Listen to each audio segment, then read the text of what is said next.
I never knew what true unconditional love was until I found Jesus. The unconditional love that the Father has for me is something that I can easily pass down to my family. It's just that, it's unconditional. Just be there for them, be present, much like I need from Him. You know, I talk to Him, I lay out my concerns, my thoughts, my problems, my fears, and you know, sometimes He answers, sometimes He doesn't. But even when He doesn't answer, that's still an answer. It really boils down to the fact that growing in being a son of God has helped me learn to be a true father towards my kids, or at least I hope they see it that way. You know, just getting into the Word and learning about Jesus, and not perfect at it, but He definitely always was thinking about other people. Almost immediately for me, as a father, if you're doing it right, I think a switch flips and you're no longer thinking about yourself first. And I definitely think that's how Jesus was in every aspect. I have 6 kids, so it takes a lot of patience, and I would say that definitely grown patience. I found over the years that if any situation comes up, if I simply will take the time and pray, and it's like almost immediately for me, I can feel like I can do this, I got this. Weight's lifted, it's not just me. Growing my relationship with God has been, tremendous for both being a husband and being a father. So for the kids, it's been being present. I show up in the work that I do as far as reading my Bible, and I joined Followers Made beginning of the year. So that's been a great way to build these like really foundational habits. And then as a husband, a lot of grace. I've received God's grace, and that's deserved to your spouse, to your children, to everyone. Every day, I'm just in awe that I can be loved more than I love myself. It's all the moments in life that I've lived without Him that I thought I was doing it on my own, and it's always been Him. It's just all the little things, and here it is, you know, ripe old age of 37, 2 kids later. He's always been there. I've always had someone there to support me when I never realized it, in those darkest moments and the things I've experienced. A lot of heartache, heartbreak, just figured I'd mustered through it because I always did. But now that I've built my relationship up better with God, it was never me, it's always been Him, and I give Him all the glory. There's just so much to be thankful for each and every day. Growing up in the Catholic faith and making that transition, it took me a while. I never really had a relationship with Jesus before. It was more, we went to church and we did what we felt was right in attending church and bringing our kids up, going to church every Sunday. Thank goodness for my wife, Amy. She wanted to show them that there's more than just the Catholic Church as they're getting ready to transition into their adult lives. There are other options out there to worship Jesus and to build a relationship. And in that turn, it's changed my relationship. Of course, it was always Him working on that, you know. And then I think over time, I've probably become more aware of myself as far as being more present, being more patient, to realize that He's present every day with me. No matter what I'm going through today, I can stop and just thank Him. Whenever I would sit down and just have that chair time, that really kind of opened up my mind. Chair time is just finding a time and a spot every day to spend a few minutes just being quiet, picturing God in heaven or Jesus in heaven with the Father. And that really kind of taught me how to slow down a little bit. I've learned more patience, understanding, and just realizing that they're no different than me. They're going to make mistakes. They're going to step up to try something and stumble and fall. And guess what? I'm going to be there to pick them back up. You know, as long as they'll have me, I'll be there. I've made it a point to let them know that, I may be working 4.5 hours away, but my phone's always on. And I made that clear to my boss that I got a family at home. If something happens, I'm gone. Much like I know I've got access to Jesus anytime I need, and my kids can do the same for me. I own a roofing company, and I recently stepped away from that. I ended up taking a part-time job at CarMax, and I ended up getting another job with a whole different company, and it was great. Well, recently I made the decision to step away from that part-time job because Aiden said, "Dad, you going to CarMax?" "Ava, Dad, you got to work tonight?" And it wasn't just a one-off thing, it became more regular. And that made me realize that my kids were wanting Dad to be around. Where's Dad at? And I wasn't there, I wasn't present. So I made the decision to step away from that. The kids really told me where I needed to be, and I think that was the Lord working through them, because I can make all the money. I've lived off of a lot, I've lived off a little. God has always made it work. It's never been me, it's always been Him. and it always works. Being present, and that's not just being there. I may not have a lot of things to say, but I think they see more than what they hear. We live a very much like our life is centered around our kids, and it's not easy. I think just going with the mindset though, like it's your kids' time and then your time will come. I would say I struggled with a little bit at first because I was basically an only child, and then now I'm like, this is second nature, and I love it. So I was going through some changes at work, and that was a real struggle. And if I had not had my relationship with Jesus at that time, I don't know if I would have gotten through it, to be honest with you.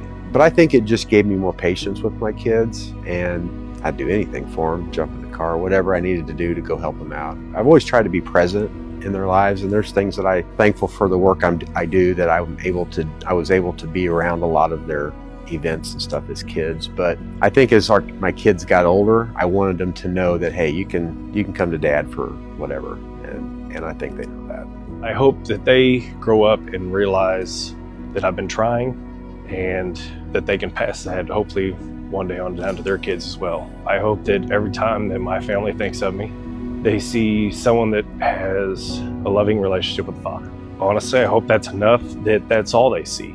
We've all got our mistakes in our past, but I hope that my relationship with Jesus is enough to outshine all of that to everybody past me.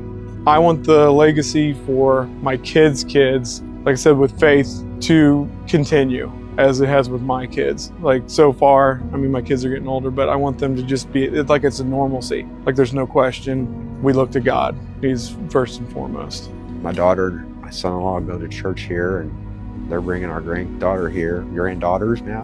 We love that we all get to sit together every Sunday, and they're building a relationship with Jesus too. I don't know, I just want my grandchildren to know that, and their parents will teach them too about Jesus, but I want to be a backstop for that too, in the times that we'll have as they get a little bit older. So that's kind of what I'm looking forward to. I want my kids to know that I gave mercy and I gave grace. I want them to know that I love God. And I want them to know that it's not always easy, but as long as you rely on the Lord, you can make it through anything. And as they get older, I don't want them to listen to what I say, but I want them to see my actions. So I want them to see the effort that I put into things.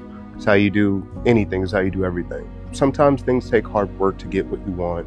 And even if you put in the effort, you may not get the desired outcome, but that's okay, because God's always got your back, and you just keep trying to do your best.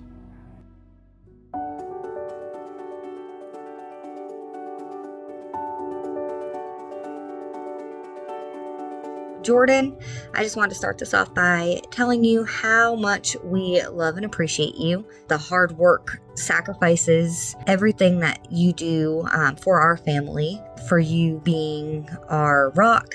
The past year, watching you as you grow in your relationship with God and in your faith, it has truly been inspiring to not only me, but it has inspired the kiddos too. I've noticed that our whole house seems to be growing deeper into our faith. I am so lucky that God chose you for me and for our kiddos. I hope that you know how much we love you and appreciate you, and I hope that you have a great Father's Day. Love you, Jordan. Thank you. I'm super excited that I got asked to make this video for my dad and to show how much I love and appreciate him. And so I want to share a few reasons why he is such a good dad to me and also my brother. He always makes me and my brother laugh. There's no time where we're not laughing and stuff at his jokes and stuff. Second reason is he has always taught me to be a leader and not to be a follower, which I think is a really good life quality that has really inspired me.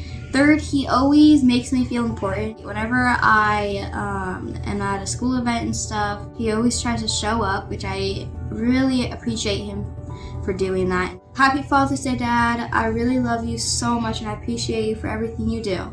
Bye. Hi everybody, I like how I have an amazing dad and I have no kids. All of the sweet candy from the gas station and all the toys and all the treats and sweets to me, and that's all of it. And I like that because of my dad, because I like how I have a dad, like how I have a dad because that's good, and I love him, and it's beautiful and it's just nice. And that's it. Hi everyone, I'm Theo, and here's the reason why I love my dad. He is such a good dad because he can throw my toys very far, better than Mom could ever do. I love you, Dad.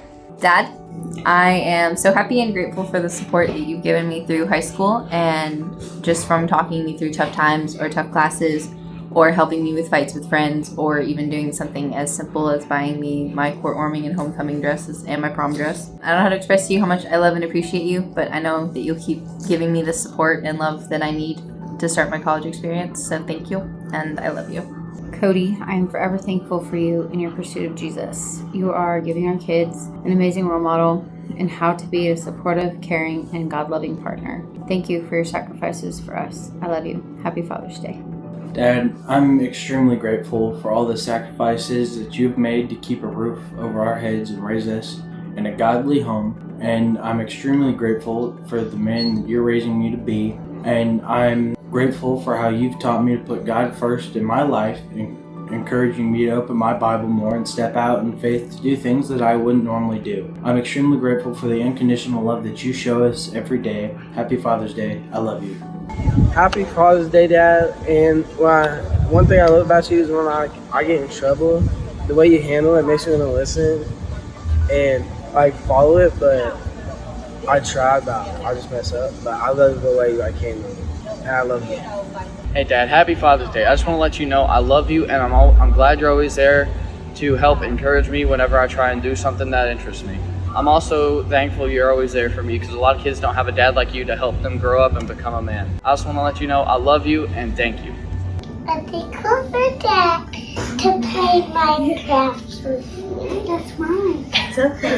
I'm thankful for Dad because he plays Minecraft with me. I'm thankful for Dad because he's moving. I'm thankful for Dad because he tells dad jokes. I'm thankful for Dad because he finds slick deals on video games. I'm thankful for Dad because he plays ball with us. I'm thankful for Dad because of how hard he works and how he provides for us and always reminds us to pray for our meals and keeps us in line and in check and centered on Jesus. We love you, Daniel. Happy Father's Day! I'm just very grateful for your leadership in our family and all these years that we've been married, and watching your journey with the Lord, just the courage and kindness and wisdom that you lead our family with, and that you show how you love us every single day in so many ways. And I'm very, very grateful for you. I want to say I'm so thankful for the example you've set, Dad. You've set the bar for a godly man, and that certainly influenced who and how I married. You've just shown us how to lead a family, how to love the Lord all of our life. We're just so thankful for that. You're the best dad we could ask for. You're just such a great role model. Super involved with everything you do, from church to the school district to scouting, just everything. With the Knights of Columbus, being an usher when we were going to St. Mark's, to being an usher now in Four Corners, and also being so involved with all the small groups. So just such a great example and such a great role model to live my life by. We love you very much. Happy Father's Day. Love you. Love you. Happy Father's Day, Dad. Smile. And Audie and Emma wanted to tell you Happy Father's Day. They love you very much. You're the best grandpa they could ask for. We love you. They love you. Yeah. Yeah.